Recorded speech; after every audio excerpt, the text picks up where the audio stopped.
Good morning, boys and girls.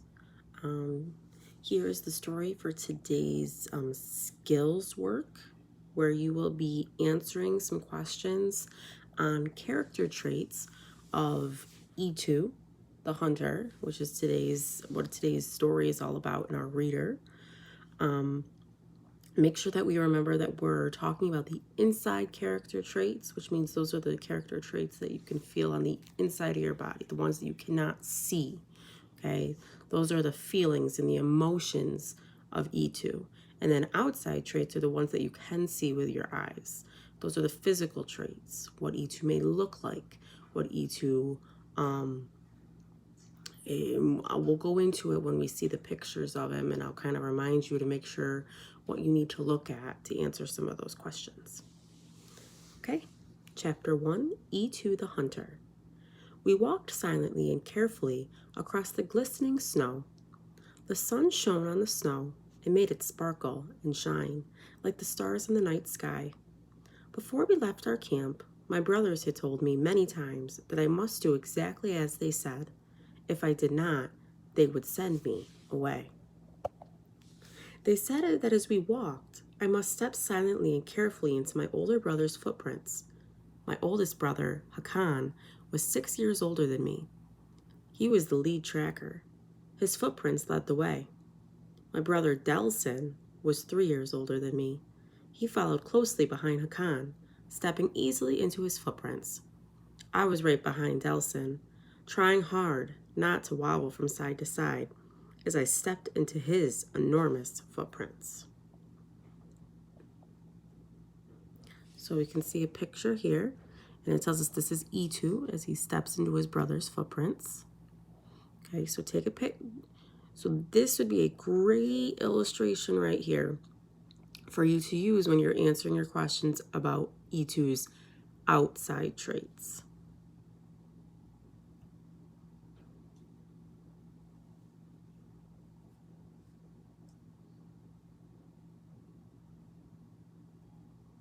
Okay, my father and uncles moved in a straight line some distance behind us.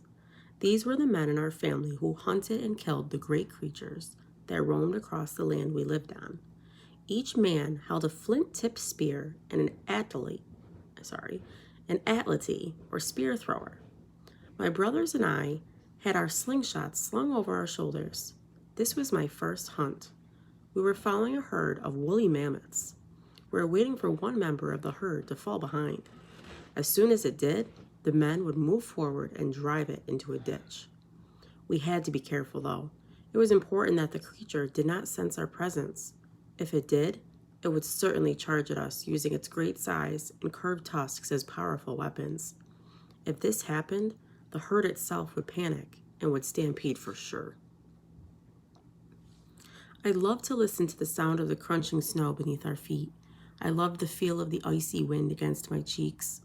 All around, the tips of tall, green grass sprang up from the snow-covered land. The woolly mammoths dined on the lush grass. They used their tusks to push the snow aside so that they could reach every juicy part of it. Our caption tells us a herd of woolly mammoths grazing.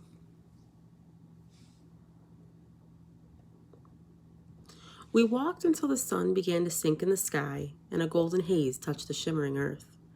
I spotted various clumps of tall grass that brought faint color to the mostly white, crisp terrain. As we walked, I thought about my mother and sister, who were also at work. They were repairing the shelter we had built from mammoth skin, bones, branches, and earth. Several days earlier, strong winds had damaged the camp we had set up near the herd. They knew, as did we, that mammoth flesh could feed many people for quite some time. It could be dried and saved on so that it lasted until the next successful hunt. A mammoth's skin and fur could be made into warm clothing, or it could be used to make a cozy shelter. This is E2's mother and sister repair their shelter.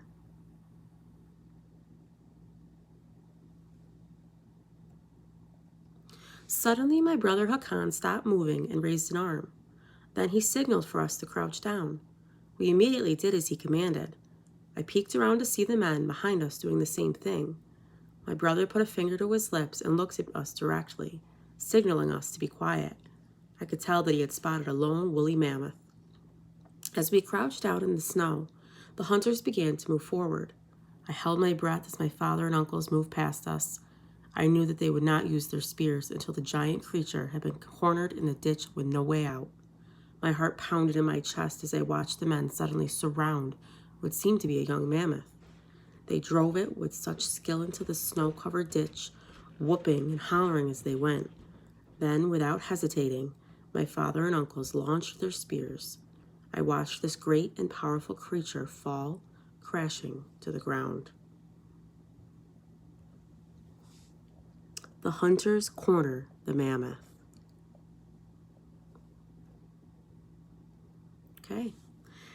So boys and girls, when you get into your next part, you're going to be answering questions. Make sure you're paying attention to the inside traits and the outside traits. And I also included a little YouTube video to remind us exactly what we can be using as words or sayings or phrases when we are describing inside and outside traits of characters.